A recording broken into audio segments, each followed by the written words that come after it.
السلام عليكم. يا رب تكونوا بخير. تعالوا نعمل صينية كيك اقتصادية جدا وبمقادير قليلة موجودة في كل بيت، هشة وطرية. هنقول كل خطوة بالتفصيل وكمان هنقول أسباب فشل الكيك. هنشتغل مع بعض خطوة بخطوة، هنقول كل الأسرار والتركات اللي تخلي الكيكة فاتحة كده من قلبها ولونها موحد ومش منقط. هنتكلم عن تسوية الكيك المظبوطة وكمان المقادير بتاعتنا هنتكلم عنها بالتفصيل، علشان في الآخر تعملي صينية كيك تفرح القلب وترفع الراس. وانا بسميها كيكة المدارس او الكيكة اليومية، لانها مش بتحتاج مقادير كتير، مقادير قليلة جدا ان شاء الله متوفرة في مطبخك. هنعمل صينية كيك بالحجم اللي انت شايفاه ده، مرتفعة واسفنجية ولونها فاتح وكمان باتنين بيضة بس. مش هنحتاج خلاط او مضرب كهربائي، هنشتغل بالمضرب اليدوي.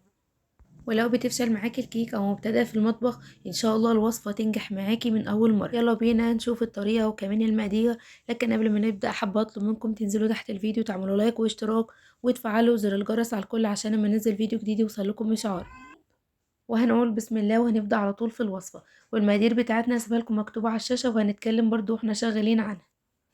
واول ملحوظه هنا حابه اكد عليها، البوله اللي هتشتغلوا فيها لازم تكون ناشفه تماما من الميه، لان لو كانت مبلوله ميه بتعمل زفاره للبيض عاليه جدا وكمان مفيش اي فانيليا بتقضي عليها. حطيت في البوله 2 بيضه ويكونوا بدرجه حراره المطبخ. حطيت كمان عليهم كوبايه من السكر الابيض، بلاش السكر الغامق، السكر الابيض. ضربتهم كويس بالمضرب اليدوي لغايه لما ادوني القوام السميك شويه ده واللون الفاتح ده. بعد كده معايا نص كوباية من السمنة المذابة، تقدروا تستخدموا الزيت او الزبدة مفيش اي مشكلة. بدأت انزل بيها كده شوية بشوية، وكل ما بنزل بشوية بقلب كويس بالمضرب. كل المقادير بتاعتي النهاردة بدرجة حرارة المطبخ. كمان تقدري تعملي كيكة النهاردة بالمضرب الكهربائي او بالخلاط مفيش اي مشكلة. بضرب كويس كده، كل ما بضيف مكون بضرب كويس علشان اوصل للفوم ده.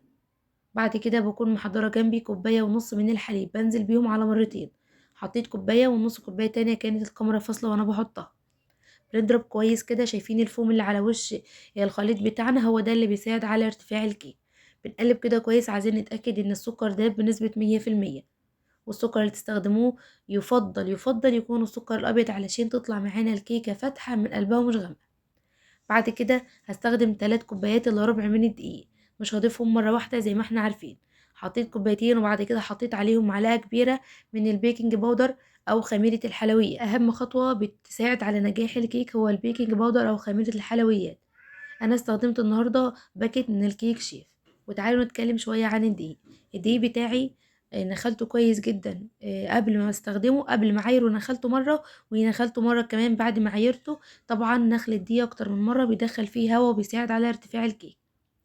هو ده القوام بتاعي. بقلب كده الخليط كويس في نفس الاتجاه علشان ما يخرجش الهواء او الفوم اللي انا دخلته جوه العجينة.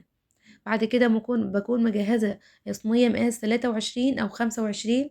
بدهنها دهنة بسيطة من السمنة أو الزيت وببدرها بالدقيق. بنزل كده بخليط الكيك بتاعي.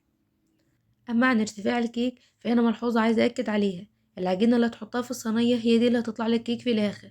يعني لو حطيتي عجينة صغيرة أو قليلة في الصينية هتطلع معاكي كيك الارتفاع بتاعها مش عالي. النهاردة العجينة بتاعتنا لازم نخليها في منتصف الصينية علشان يطلع لنا كيك بالارتفاع اللي انتوا شايفينه ده. تعالوا نتكلم شوية عن تسوية الكيك. وزي ما بقولكم كل مرة 90% من نجاح أي وصفة بيعتمد على الخبز، فهنتكلم شوية عن خبيز الكيك. وزي ما احنا متعودين قبل ما بنشتغل في الكيك بنشغل الفرن على درجة حرارة 180 علشان ندخل الكيك على فرن ساخن. الكيكة بتاعتنا بتستوي في الرف الأوسط على درجة حرارة 180، ولازم الفرن يكون ساخن قبل ما ندخل الكيك. ما بنفتحش على الكيك الفرن قبل ما يعدي عليها 35 دقيقة. بعد مرور ال35 دقيقة بنفتح الفرن كده ونتأكد الكيكة استوت أو لسه. لو الوش بتاعها محتاج لون بنديها لون حاجة بسيطة. طبعا ارتفاع الكيك كمان بيختلف معانا في وقت التسوية من فرن للتاني، لأن الكيك المرتفع بياخد وقت أطول في الفرن من الكيك اللي هو بيكون رفيع والسمك بتاعه رفيع. فبعد مرور 35 دقيقة بنشيك على الكيكة كده، لو لقينا جوانب الكيك بدأت تسيب الصينية بتكون كده الكيكة بتاعتنا دخلت خلاص في السوا وقربت تطلع من الفرن. فبنفتح لها شوية تاخد معانا اللون اللي احنا عايزينه. كمان بعد مرور 35 دقيقة بنقدر نتأكد أو نختبر الكيكة بتاعتنا بخلة أسنان أو بشوب ستيكس كده، بنغرزه في قلب الكيك. لو طلع نظيف خلاص بتكون الكيكة بتاعتنا استوت، لو طلع فيه عجين يبقى لسه الكيك بتاعنا محتاج شوية. لكن الحركة دي ما تعملوهاش قبل مرور 35 دقيقة، لان هيفتح لكم الكيك وممكن تهبط معاكم في اي وقت. اول ما الكيك بتاعنا ياخد اللون اللي احنا عايزينه، بنطفي النار وبنسيب الكيك في الفرن حوالي 3 4 دقايق كده قبل ما نطلعه.